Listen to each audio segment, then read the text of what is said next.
Question number 3, question number 3 में क्या बोला है, एक लैडर है, एक ladder is placed against the wall such that it must reach the top of the wall. ठीक है, मतलब एक आपके पास क्या है, एक वॉल है, ठीक है, इस वॉल के सपोर्ट लेके हमने क्या किया, एक लैडर को रखा, जैसा कि यहाँ पर आप देख पा रहे हो। ठीक है, देखिए यहाँ पर एक वॉल है, वॉल को क्या किया, एक लैडर रखा यहाँ पर, और ऐसा रखा कि एकदम बोल दिया है कि just reach the top of the wall, wall के जस्ट टॉप पर मैंने रखा है। ठीक है, उसके बाद क्या बोला है कि the foot of the ladder is 1.5 metre away.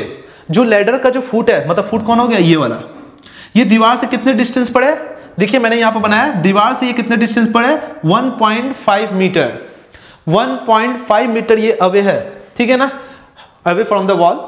And बोल रहा है लैडर इज इंक्लाइंड, और जो लैडर है, ये जो लैडर तुम देख रहे हो वो इंक्लाइन किया, कितना एंगल इंक्लाइन किया, देखो 60 डिग्री, ये 60 डिग्री एंगल क्या कर रहा है, इंक्लाइन कर रहा है। पिक्चर में अच्छे से देख पा रहे हो, है ना, समझ में आ रहा है। उसके बाद क्या रहा है, विद द ग्राउंड, ग्राउंड से, चलो सही बात है, find the height of the wall, height निकालने बोला है, तो मतलब आपको ये निकालना है। समझ में आ रहा है, देखिए ट्रायंगल बन रहा है ना, देखिए ट्रायंगल बन रहा है, कौन सा ट्रायंगल बन रहा है, देखिए ये एंगल है, सामने वाला क्या होगा, परपेंडिकुलर हो जाएगा, ये हाइपोटेन्यूस हो जाएगा, ये क्या होगा, बेस हो जाएगा, बेस आपको दिया हुआ है और आपको परपेंडिकुलर निकालना है, यही तो हाइट के बराबर है।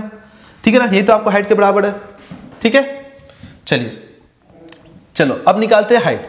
तो निकालना बहुत सिंपल है, अगर आपको पिक्चर से, आपके दिमाग में अगर पिक्चर बन जाता है, वो क्वेश्चन बहुत ही ईजी हो जाता है। तो आप कभी हमेशा जब भी क्वेश्चन को पढ़ो ना, दिमाग में पिक्चर बनाने की कोशिश करो कि कैसे ये पोजीशन में है ना, किस पोजीशन में ये रखा हुआ है। तो अभी मैंने बोला एक वॉल है, एक वॉल के साथ मैंने क्या लैडर को रखा, ऐसा रखा जो एकदम टॉप ऑफ द वॉल पर टच है, और साथ ही साथ ये वॉल से कितने अवे फ्रॉम है, 1.5 मीटर, एंगल इंक्लाइन कितना कर रहा है, 60 डिग्री, मतलब हाइट ऑफ द वॉल निकालना है।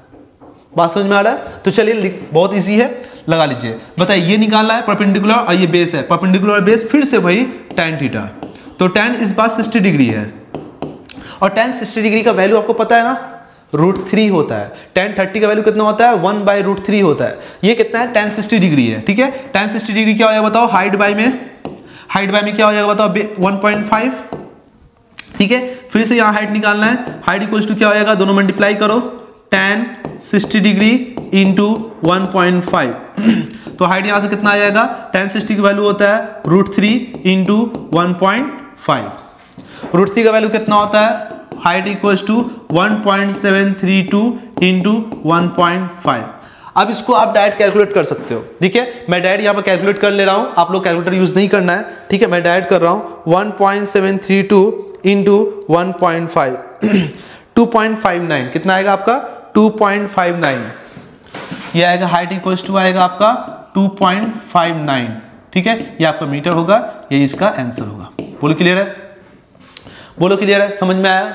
चलिए इसको अच्छा से उतार लीजिए, कॉपी में अच्छे से एक एक कर करके इसको नोट करिए।